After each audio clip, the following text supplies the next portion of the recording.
Hi friends, welcome to my YouTube channel రా friends. అయితే ఈ రోజు మనం కరెంట్ అఫైర్స్ 27th నవంబర్. ఈ రోజు నేను కరెంట్ అఫైర్స్ చూద్దాం ఫ్రెండ్స్. సో ఈ current affairs daily current affairs రాసుకోండి. కరెంట్ అఫైర్స్ నుంచి జీకే కూడా రాసుకోండి. బుక్ పెట్టుకుని అని చెప్పాను, బుక్ పెట్టుకుని కరెంట్ అఫైర్స్ రాసుకోండి. సో ఒక 5 months మీరు కరెంట్ అఫైర్స్ ఎలా రాసి చదువుతూ ఉంటే సో మీకు మంచి నాలెడ్జ్ వస్తుంది. సో నెక్స్ట్ వచ్చే ఎగ్జామ్స్ ఏవైనా సరే, సో 2025 లో వచ్చే ఎగ్జామ్స్ ఏవైనా సరే, సో ఇవన్నిటిని తీసుకుని మనం ఈజీగా ఎగ్జామ్ అటెంప్ట్ చేయొచ్చు. అయితే 27th కరెంట్ అఫైర్స్ చూద్దాం ఫ్రెండ్స్. సో ఫటాఫట్ చాలా ఫాస్ట్ చూద్దాం. ఒకసారి రండి.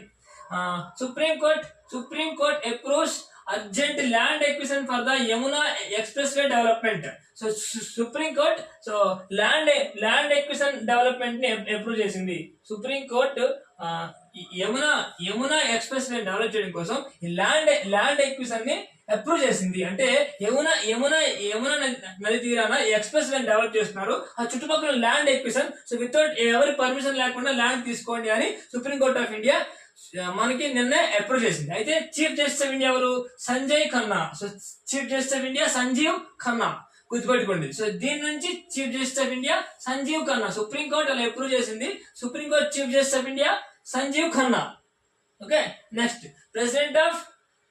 ప్రెసిడెంట్ ద్రౌపది ముర్ము. సో ఈవిడ కోసం ఈవిడ పేరు గుర్తుపెట్టుకోవాలి. President of India Draupadi Murmu unveils Sanskrit and Maithili translation of the Indian constitution on the event of the Samvidhan Diwas. Samvidhan Diwas ఎప్పుడు 26 నేను చెప్పుకున్నాం కదా. సో సంవిధాన్ దివాస్ 26 ఆ ఈవెంట్ బేస్ చేసుకుని president of India Draupadi Murmu గారు unveil Sanskrit and Maithili translation of Indian constitution ని సాంస్క్రిట్ లాంగ్వేజ్ లోకి అండ్ మైథిలి లాంగ్వేజ్ లోకి ట్రాన్స్లేషన్ చేయడానికి, సో ఆ ట్రాన్స్లేషన్ చేసిన దాన్ని అన్వీల్ చేశారు ద్రౌపది ముర్ము గారు on the event of Samvidhan Diwas. ఓకేనా. So government extends Atal innovation mission till 2028. Atal innovation mission ఉంది. సో ఇది నీతి ఆయోగ్ ఇనిషియేటివ్. సో ఈ మిషన్ ని గవర్నమెంట్ ఆఫ్ ఇండియా 2028 వరకు ఎక్స్టెన్షన్ చేసింది. ఓకేనా. సో 2028 వరకు ఎక్స్టెండ్ చేసిన మిషన్ ఏంటి? అటల్ ఇన్నోవేషన్. సో ఇది నీతి ఆయోగ్ యొక్క ఇనిషియేటివ్. ఈ నీతి ఆయోగ్ కోసం కూడా తెలుసుకోవాలి. అయితే సో ద్రౌపది ముర్ము గారు అన్వీల్ చేశారు. ఏ language? Sanskrit and Maithili. So ఇది గుర్తుపెట్టుకోండి, ఎందుకంటే కాన్స్టిట్యూషన్ బేస్ క్వశ్చన్ ఇది. సో చాలా ఇంపార్టెంట్ ఇది. సో ఇది గుర్తుపెట్టుకోండి. రాజ్యాంగాన్ని రీసెంట్ గా ఈ లాంగ్వేజ్ లోకి ట్రాన్స్లేషన్ చేస్తారని అడుగుతారు. Next Amar Raja infra setups India's first green hydrogen fuelling station Ladakh కదా. సో అక్కడ first green hydrogen filling station ని ఈ అమర్ రాజా ఇన్ఫ్రా వాళ్ళు సెటప్ చేశారు. ఇండియాలోనే first green hydrogen filling station at Ladakh. Okay, so ఆ లదాఖ్ దగ్గర ఆ లేహ్ లో ఫస్ట్ హైడ్రోజన్ ఫిల్లింగ్ స్టేషన్ ని అమర్ రాజా ఇన్ఫ్రా సెటప్ చేశారు. Amar Raja infra first hydrogen filling station, fuel filling station. ఓకేనా.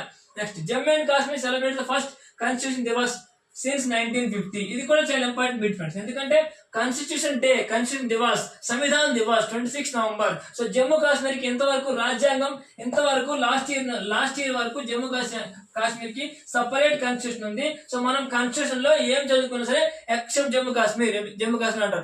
ఆర్టికల్ 365 రద్దు చేసి జమ్మూ కాశ్మీర్ కూడా మన కాన్స్టిట్యూషన్ ని అప్లై అయ్యేలా చేశారు. So first time Jammu Kashmir ఈసారి సంవిధాన్ దివాస్ ని సెలబ్రేట్ చేసుకున్నారు. ఓకే, సో జమ్మూ కాశ్మీర్ కూడా ఫస్ట్ టైం సంవిధాన్ దివాస్ ని సెలబ్రేట్ చేసుకున్నారు. సో అయితే జమ్మూ కాశ్మీర్ సీఎం ఎవరు? Amar Abdullah and governor Manoj Sinha. So రెండు గుర్తుపెట్టుకోవాలి, ఇది చాలా ఇంపార్టెంట్. ఎందుకంటే జమ్మూ కాశ్మీర్ ఎంతవరకు కాన్స్టిట్యూషన్ డే సెలబ్రేట్ చేసుకోలేదు. సో లాస్ట్ ఇయర్ దాన్ని ఆర్టికల్ 365 రద్దు చేసి జమ్మూ కాశ్మీర్ లో కూడా కాన్స్టిట్యూషన్ ని ఇచ్చేశారు మన government of India. So Jammu Kashmir CM Amar Abdullah and governor Manoj Sinha. Next Coast Guard to hold Sarex 24 in Kochi from November 27 to 30. ఈ Sarex 24 అనేది కొచ్చి నుంచి అవుతుంది. సో ఇక్కడ ఇదే కొచ్చి అంటే కేరళ, Sarex 25 కొచ్చి నుంచి అవుతుంది. Next GST collections on health and life insurance GST collections ఎలా ఉన్నాయి? సో అంటే అది ఎందుకంటే ఇప్పుడు హెల్త్ అండ్ లైఫ్ ఇన్సూరెన్స్ ఇండియాలో అందరూ తీసుకుంటున్నారు. దానివల్ల ఇండియన్ గవర్నమెంట్ కి జిఎస్టీ నుంచి ఇన్కమ్ ఎక్కువ వచ్చింది. అది ఎంత వచ్చిందంటే 16,390 crores from GST from health and life insurance వచ్చింది. ఎప్పుడు for the finance year 24.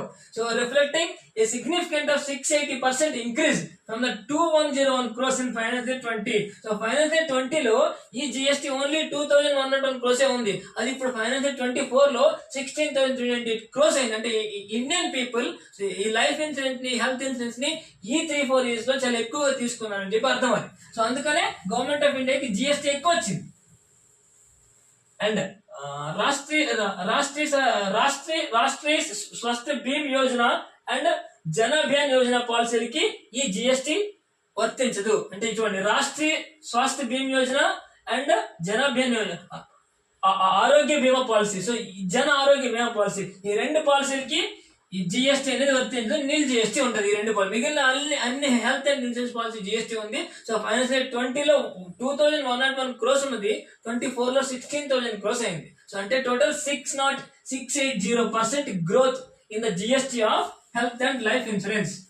Okay, so అంటే Indians health insurance, life insurance మీద ఈ 4 years అంత కాన్సన్ట్రేషన్ చేసిన అర్థం. Alphabet get CCI nod to invest in Flipkart. Alphabet company, California based Alphabet company, ఈ CCI competition commission of India, so CCI nod అంటే permission ఇచ్చింది Flipkart లో invest చేయడానికి. ఈ ఫ్లిప్కార్ట్ లో ఆల్ఫాబెట్ ఇప్పుడు ఇన్వెస్ట్ చేస్తుంది. సో అంటే ఆల్ఫాబెట్ ఫ్లిప్కార్ట్ లో ఇన్వెస్ట్ చేసి ఫ్లిప్కార్ట్ ని ఇంకా డెవలప్ చేస్తున్నారు. సో దీనికి మన సిసిఐ పర్మిషన్ ఇచ్చింది. ఈ ఫ్లిప్కార్ట్ అనేది సారీ ఈ ఆల్ఫాబెట్ అనేది California based company. Okay, doctor Jaitirth Raghavendra Joshi appoint as the chief of BrahMos aerospace. ఈ బ్రాహ్మోస్ ఏరోస్పేస్ కి డాక్టర్ జితేంద్ర రాఘవేంద్ర అనే అతన్ని చీఫ్ గా అపాయింట్ చేశారు. Doctor Jitendra Raghavendra has been appoint as the chief of doctor BrahMos Eros.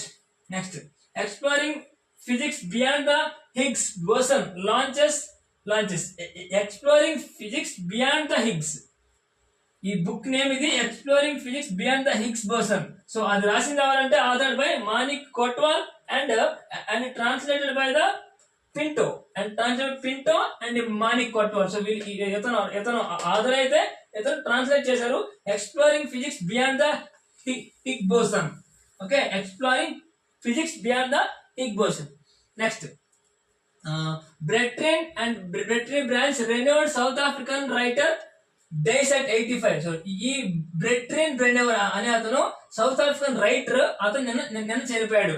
South African born poet and memoirist, former politician అంటే ఈ South Africa former politician and పెద్ద writer ఆయన బ్రెట్రియన్ అతను నిన్న చనిపోయాడు. ఓకేనా, అతను చనిపోయిన గుర్తుపెట్టుకోవాలి. క్వశ్చన్ ఎలా పడతారంటే Breyten Breyten was died from South Africa, he is అని అడుగుతారు. అతను ఎవరిని అడుగుతారు? అతను ప్లేయరా, సింగరా, డాన్సరా, ఫుట్బాల్ రా, ఏంటంటే పడతారు. అతను రైటర్, మనం రైటర్ అని చెప్పాలి, ఫుట్బాల్ కాదు, ప్లేయర్ అనాలి. SR group chairman Shashi Ruia passes away. SR group chairman Shashi Ruia ఇతను కూడా చనిపోయాడు. Shashi Ruia co founder and chairman of the SR group. ఈ ఎస్ఆర్ గ్రూప్ కి co founder and chairman of Shashi Ruia was died. So నిన్న చనిపోయింది, ఈ రోజు చనిపోయింది శాషి రుయా అండ్ ఈ బెట్రియన్. సో ఇతను రైటర్, ఇతను ఫౌండర్ ఆఫ్ ఎస్ఆర్ గ్రూప్. ఇవి మనం గుర్తుపెట్టుకోవాలి.